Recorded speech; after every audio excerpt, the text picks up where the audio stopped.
So I'm creating this video showing you how to use the 5x12 repositional hoop on the PE770 using So What Pro. You can see that the repositional hoop has 4 slots for position 1, position 2, and position 3. And this hoop size is actually, I think, 5.09 inches by 11.81 inches, but it is still a pretty big hoop. So I've already put my grid in. You can see here at the bottom the way this picture looks. My letters are upright, and you can see this is the little screw.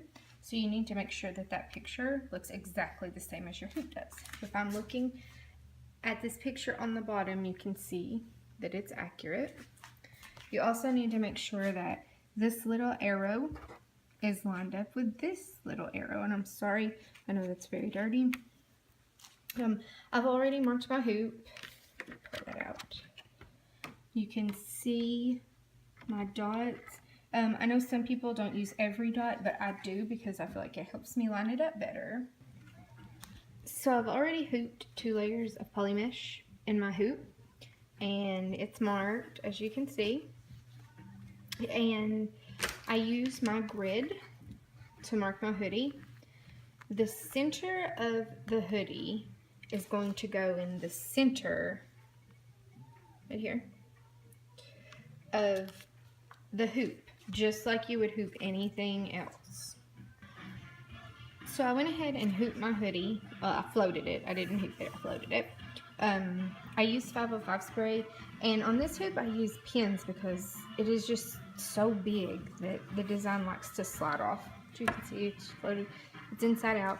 I have a riser on my machine, but because this hoodie is a small, it won't fit over the arm with the large hoop, so that is why I have it turned inside out like this.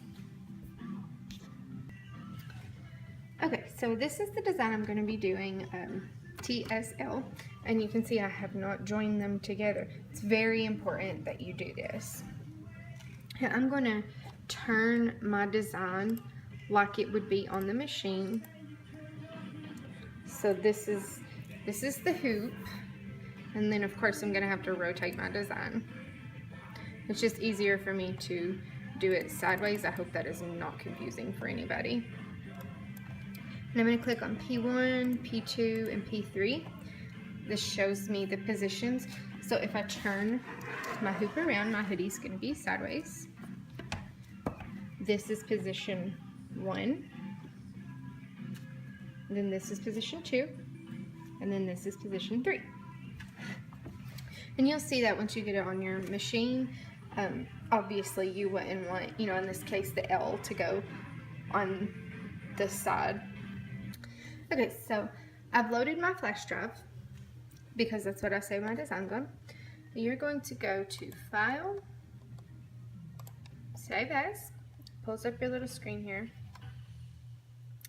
Get to where you want it to save.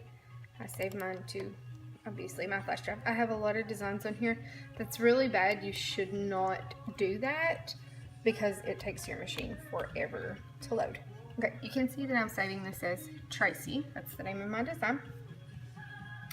And I'm clicking Save. Then this is going to pop up.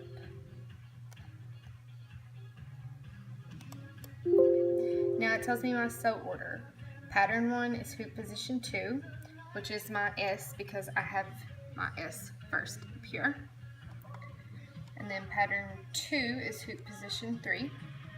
Pattern 3 is hoop position 1. I don't listen to that too much because I feel like that's just very confusing.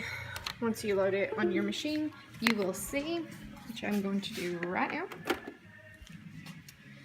So when I pull this up on my machine, you see all of these files that I have, and they're horrible. Okay, so you can see here's my L, here's my S, and here's my T. And I'm going to do my T first. This is what it looks like on the layout screen. Don't bother this. So obviously I want my T to go on, if I'm facing this, my left side. So I'm going to hook it on hook position 1, which is these first two right here. So I have the design that is loaded. I've also got my hoop on. You can see I'm at position 1 here. You see all these extras.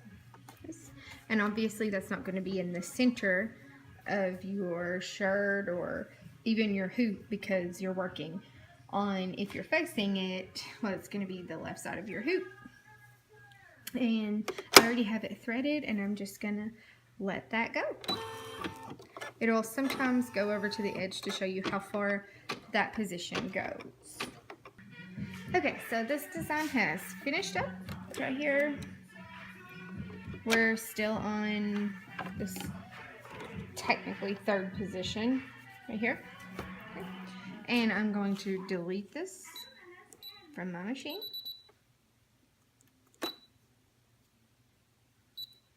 Now I want the L to stitch next, because I like for my center letter to stitch last. So we've got the L. We're going to download it. You can hit adjust and layout just so you can kind of see how it's going to be. That's how it would look if it was in the 5x7 hoop, but it's not. Don't touch any of that stuff. Yep. And I am going to snap this off, if I can do this with a phone.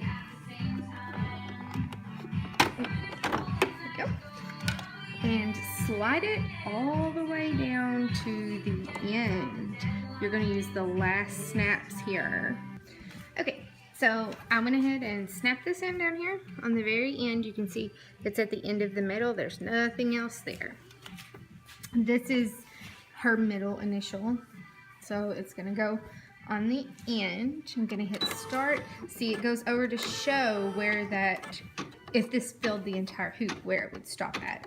Obviously, this is going to stitch on that one side because it's part of the monogram.